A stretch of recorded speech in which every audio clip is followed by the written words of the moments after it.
Attorney Ricky Tumutorgo, nagtataguyod ng katotohanan, nakikipaglaban para sa bayan. Nagsimula ng maglabas ng mga pasabog si Senador Ping Lacson tungkol dito kay Cayetano. Ito na yung sinasabi ni Senador Ping Lacson. Wag mong aatakihin ang aking integridad. Ito ang aking first at last line of defense. Ay, inatake mo ang integridad ko, integrity ko. You have crossed the line. Yun ang matindi, mga kabunyog, mga kababayan. Grabe ito. Sabi ni Lacson, pati bagman ni Cayetano, di umano, tukoy na nila. Na-identify na namin, iniipon lang namin yung ebidensya, karampatang ebidensya. Identified ko na nga yung kanyang bagman. Tukoy na. Identified na ang bagman. Ito na. Talagang marami tayong aabangan sa susunod na mga araw, mga kabunyog. Grabe. Ano pa lang ito? Panimulang pasabog pa lang to ni Senador Ping Lacson, mga kabunyog. Pero matindi na. Panimulang pasabog pa lang, pero matindi na. Yan, mga kabunyog, ang nangyayari ngayon. Matapos na birahin ni Cayetano si Lacson, sumagot si Lacson. Sabi ni Senador Ping Lacson, inatake mo ang integridad ko.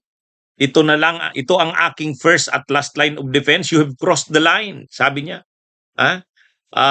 Gagawin ko ang lahat. Mapupunta ka kung saan ka nararapat. Alam niyo kung saan daw nararapat si Cayetano? Sa Payatas, sa New Quezon City Jail. Yun, kasama ni Marcoleta at sa kanila Mike Defensor, Bong Revilla at sa ni Jingo Estrada. Matindi talaga itong si Senador Ping Lacson. Matindi, Ang na ito, grabe itong mga binubunyag na ito ni Senador Ping Lacson. Ngayon, bilang parang pa lang ito, installment pa lang. Unang mga pasabog pa lang ito ni Senador Ping Lacson, mga kabunyog. Sabi ni Senador Ping Lacson, yung dinadaanan ng kickbacks ni Cayetano, identified na nila. Grabe. Ito ang pinakamalaking pagkakamali ni Cayetano. Kalabanin niya si Lacson. Ang daming niyan. Ang daming network niyan, matindi yan. Dating PNP chief, dating PMAyer, magaling sa intelligence work. Ay, grabe yan. Wala ka namang maibabato kay Lacson. Unang-una, hindi naman tumatanggap ng budget insertion siyan. Ang advocacy talaga ni Lacson, malinis na budget. Anong isisira mo kay Lacson? Yung Daser Corbito murder? Ay, wala na yun. Tapos na yun. Tagal na nun. Na yan? Na pangibabawan na yan ni Senador Ping Lacson. Kuratong Baleleng? Ay, wala na yan. Wala na. Kung corruption lang naman, walang issue kay Lacson sa corruption. Yan ang problema ni Cayetano. Tapos siya hahamunin ni Cayetano si Lacson. Si Lacson maraming hawak na alas laban kay Cayetano. Ngayon, isa-isa nang inilalabas ni Lacson. Kasi sabi nga ni Senador Ping Lacson, you have crossed the line. Mukhang makukumpleto nga yung BJMP. Ano pala yun? BJMP. B is for Bong Revilla. J is for Jinggoy. M is for Marcoleta.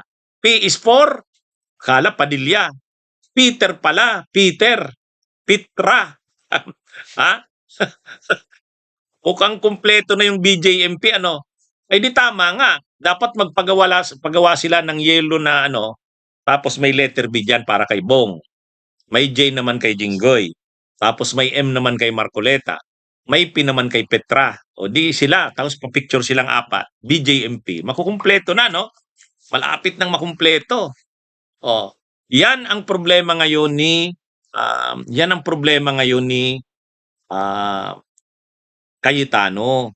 Kasi kinalaban niya si Lacson. Nasubrahan siya ng yabang Nasubrahan siya ng yabang. Anong gagamitin niyang pangontra kay Lacson? May alam ba siyang kaso ni Lacson?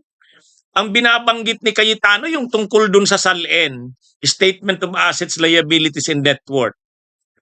Dumubli daw ang laki ng SALN ni Lacson.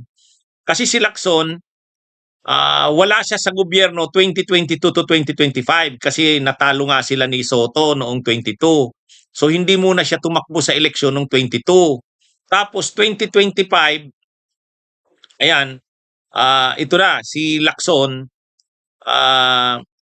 ang SALN net worth ni Lacson 54 million. Sabi ni Lacson 54 million, tapos parang naging 244 million. So sabi ni Lacson, hindi nga dumubli, 4 times pa eh. So anong problema doon? Marami naman akong mga ebidensya noon na legitimate yung sources noon. Hindi ito tulad ni Harry Roque. 'Di ba si Harry Roque biglang lumubo yung kanyang net worth sa SALN niya.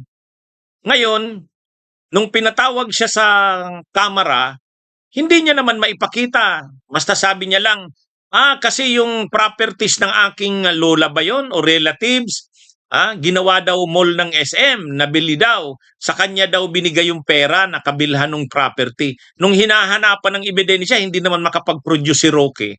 Hindi na umattend sa hearing ng kamera. Nung hindi na umattend sa hearing ng kamera, sinight in contempt hanggang na sa nakasuhan na si Roque, tumakas na sa abroad. Yan yung nangyari kay Roque. Si Lacson hindi. May mga papeles daw siya.